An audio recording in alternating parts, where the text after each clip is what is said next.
त्र्यंबकं यजामहे सुगंधिं पुष्टिवर्धनम् उर्वारुकमिव मृत्युर्मुक्षयमामृतात्। चौथा अध्याय। चंचुला की शिव कथा सुनने में रुचि और शिवलोक गमन। ब्राह्मण बोले, नारी, तुम सौभाग्यशाली हो जो भगवान शंकर की कृपा से तुमने वैराग्यपूर्ण शिव पुराण की कथा सुनकर समय से अपनी गलती का एहसास कर लिया है। तुम डरो मत और भगवान शिव की शरण में जाओ। उनकी परम कृपा से तुम्हारे सभी पाप नष्ट हो जाएंगे।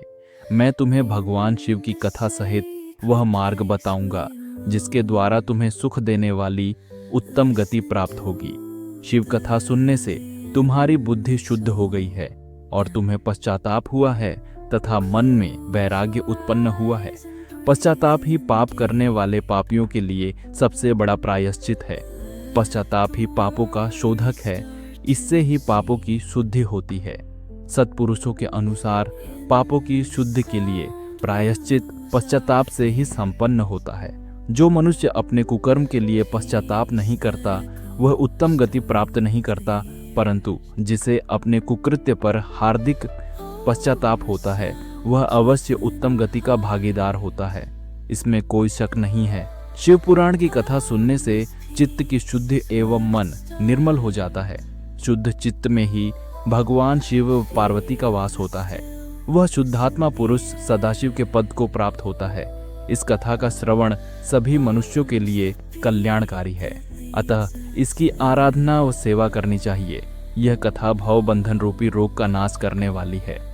भगवान शिव की कथा सुनकर हृदय में उसका मनन करना चाहिए, इससे चित्त की शुद्धि होती है।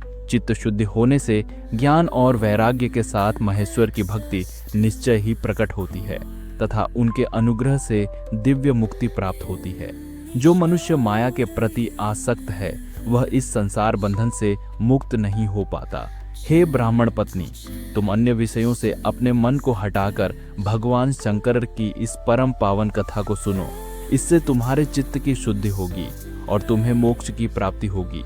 जो मनुष्य निर्मल हृदय से भगवान शिव के चरणों का चिंतन करता है उसकी एक ही जन्म में मुक्ति हो जाती है। सूत जी कहते हैं, शौनक, यह कहकर वे ब्राह्मण चुप हो गए। उनका हृदय करुणा से भर गया। वे ध्यान में मग्न हो गए। ब्राह्मण का उक्त उपदेश सुनकर चंचुला के नेत्रों में आनंद के आंसू छलक आए। वह हर्ष भरे हृदय से ब्राह्मण देवता के चरणों में गिर गई और हाथ जोड़कर बोली, मैं कृतार्थ हो गई। हे ब्राह्मण, शिव भक्तों में श्रेष्ठ स्वामीन, आप धन्य हैं। आप परमार्थदर्शी हैं और सदा परोपकार में लगे रहते हैं। साधो, मैं नरक के समुद्र में गिर रही हूँ, कृपा कर मेरा उद्धार कीजिए। जिस पौराणिक व अमृत के समान सुंदर शिव पुराण कथा की बात आपने की है उसे सुनकर ही मेरे मन में वैराग्य उत्पन्न हुआ है। उस अमृतमयी शिव पुराण कथा को सुनने के लिए मेरे मन में बड़ी श्रद्धा हो रही है। कृपया आप मुझे उसे सुनाइए।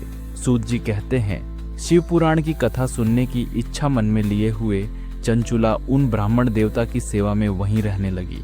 उस गोकर्ण नामक महाक्षेत्र में उन ब्राह्मण देवता के मुख से चंचुला शिव पुराण की भक्ति, ज्ञान और वैराग्य बढ़ाने वाली और मुक्ति देने वाली परम उत्तम कथा सुनकर कृतार्थ हुई।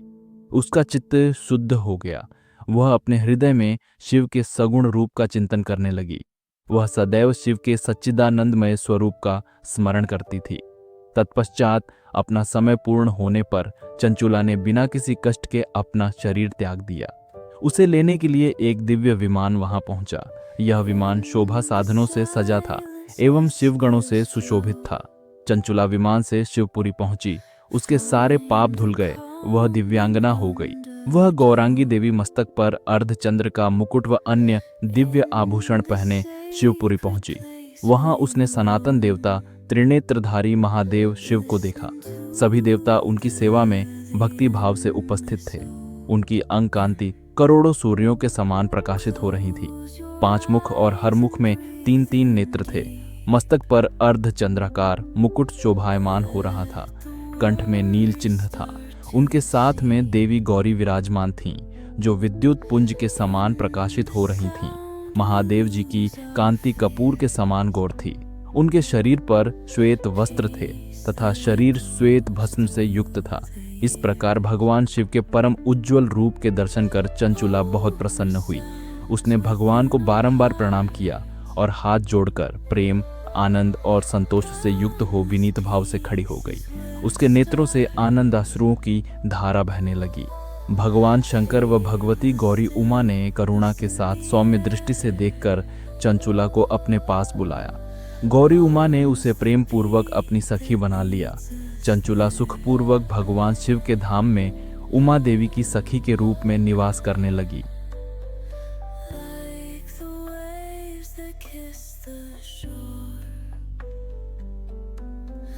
home connects us to the core. In each note a universe.